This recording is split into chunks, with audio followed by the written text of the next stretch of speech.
إليك طريقة عمل جمبري بالبطاطس بطريقة لذيذة ومقرمشة. المكونات: 2 كيلو جمبري متوسط أو كبير الحجم مقشر ومنظف.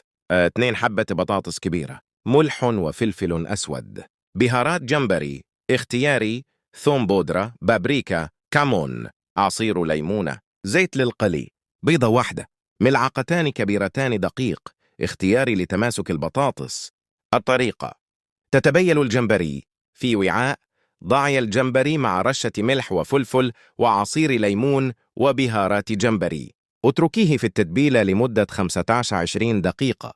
تحضير البطاطس: قشري البطاطس وأبشريها بشكل خشن مثل برش الجزر. ضعي البطاطس المبشورة في ماء بارد لمدة 5 دقائق، ثم صفيها واضغطي عليها جيدا حتى تتخلصي من الماء والنشا الزائد. ضعي البطاطس في وعاء وأضيفي رشة ملح، فلفل، بيضة، ويمكن إضافة ملعقتين من الدقيق لتماسك الخليط. تغليف الجمبري: خذي جمبريه واحدة ولفي حولها كمية من خليط البطاطس لتغليفها بالكامل.